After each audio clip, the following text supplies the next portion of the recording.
boleh maju ke depan, saya coba pandu sesi diskusi kita hari ini. Yang tercantik nih di sini, gak apa-apa ya Pak ya. Nah, kalau tadi teman-teman udah banyak ternyata yang menggunakan media sosial, mereka 1, 2, 3, sampai 4. Sebenarnya kita mau dengar dulu mungkin dari sesi skill awal dulu ya Pak. Bagaimana sih penggunaan media dan aplikasi?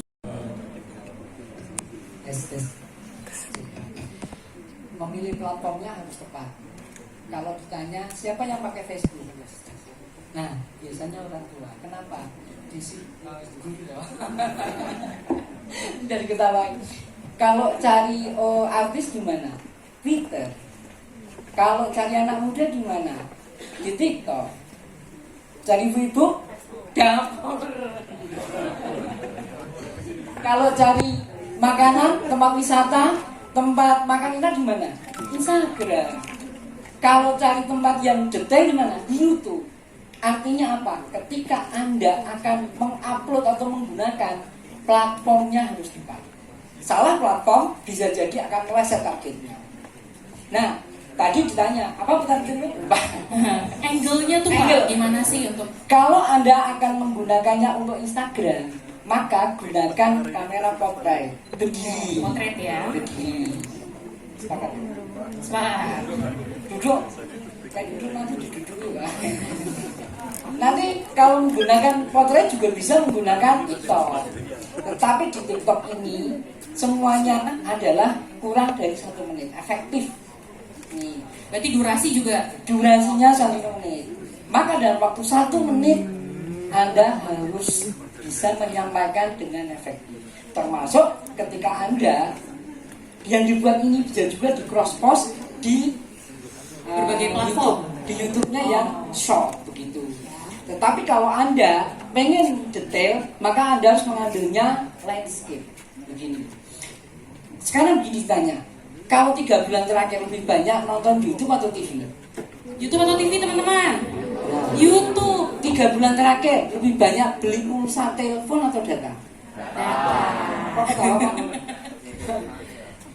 3 bulan terakhir lebih banyak kelihatan iklan di media sosial atau di billboard?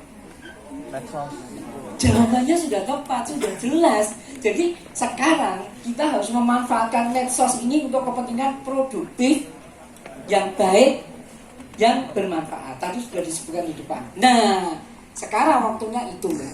Iya betul. Tapi kalau di viewan mana ada yang nonton? Saya tadi teman-teman dari viewan ada kayaknya. Iya. Sekarang udah nggak ada lagi yang pakai kamera besar-besar, nggak ada lagi.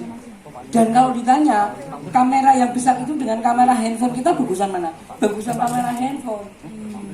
Hasilnya begitu. Artinya apa? Sekali lagi kita harus memaksimalkan handphone kita untuk kepentingan yang baik. Iya. Nah, masalah angle tadi sudah dikatakan, mengambil gambarnya sebaiknya karena cuma 1 menit, maka 3 sampai 5 detik harus ganti angle. Oke, ada durasinya ya. Tekniknya sebaiknya malesnya dengan cara pas sampai 1 menit, nanti bisa langsung upload, memberikan efek ataupun memberikan audionya sudah ada di online. Oh, itu. Ada nggak teman-teman yang menggunakan teknik itu? Cut to cut ada? Ada ya, atau biasanya ngambil sepersekian detik gitu ya Pak ya, nanti bisa digabung. 3 sampai 5 detik. Karena mata manusia itu menurut ilmu psikologi itu tidak didesain melihat sesuatu yang simultan panjang, tetapi melihat yang pendek-pendek. Begini. Saya juga pendek ya. Melihat Pak Bambang nanti kita nyaman ya berarti ya. Oke, terima kasih Pak Bambang. Mungkin Doro Kakung ada perspektif lain nggak nih untuk skill-skill pengambilan gambar selama ini jurnalistik? Kan tadi Pak Bambang cerita ada perubahan, transformasi dari yang alatnya besar-besar, mungkin kualitasnya profesional, sampai semuanya ternyata bisa dalam genggaman. Tambahan Mbak, sekarang teman-teman media TV itu sekarang live pun sudah nggak pakai kamera yang besar, cuma pakai HP, live pun, live. Nah, Doro Kakung ini kan sudah melihat transformasi dari awal sampai sekarang. Apakah memang semakin handy itu sebenarnya tekniknya juga nggak mesti banyak nih, tapi yang penting tahu kunci-kunciannya. Mungkin boleh sharing gimana dengan penggunaan atau skill-skill konten. Ya, atau bagaimana tetap mengcapture sebuah situasi supaya terlihat menarik gitu, di media sosial. Saya akan mengikuti Mas El dengan bertanya tentang hal itu di AI. Oke. itu jauh lebih penting ketimbang kita berkutat dengan soal teknologi, soal teknis, soal alat. Tadi pesan revolusi mental yang 5, setiap orang memenangi media sosial. Maknanya adalah kalau kita mau membuat konten harus diperhatikan. Kalau di TikTok orang tua nyari hiburan, anak muda nyari informasi. Cocok buat orang tua di TikTok, tapi cocok nggak buat anak muda yang nyari? Teman harus tahu di situ orang butuh informasi apa. Di TikTok cerita tentang Pancasila nggak masuk, bos. Selamat datang kepada, sudah mulai perhatiannya ke arah sana ya. Coba. Oke. Ini kita lihat ya kamera mana yang kira-kira ya.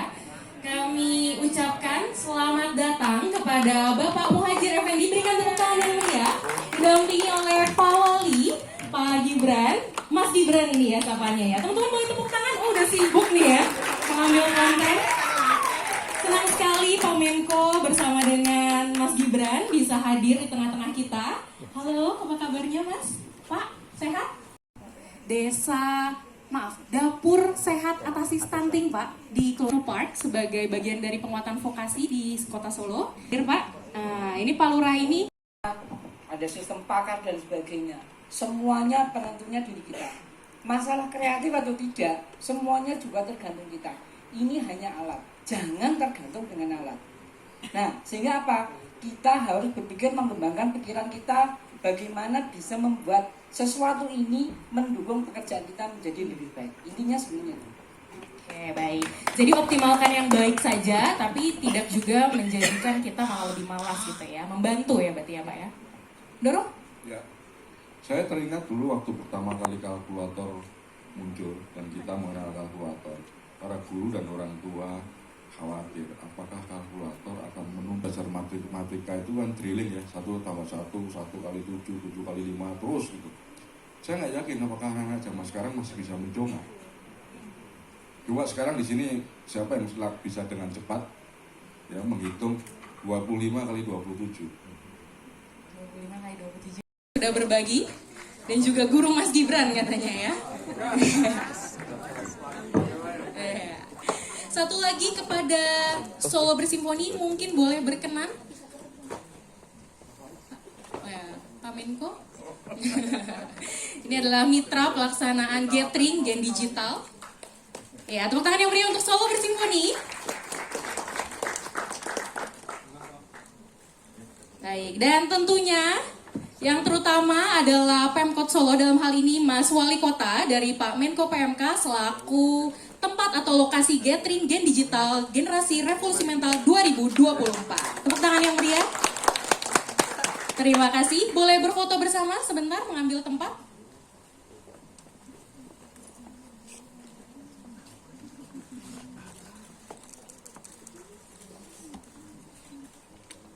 Oke, sudah semuanya? Sudah puas? Cukup. Oke, boleh kembali ke tempat kecuali mungkin Pak Menko. Kami mohon perkenannya Pak Menko untuk memberikan keynote speech dan penguatan kepada adik-adik di tempat ini. Kepada Pak Menko, Pak Muhadjir Effendi, dengan hormat kami persilakan.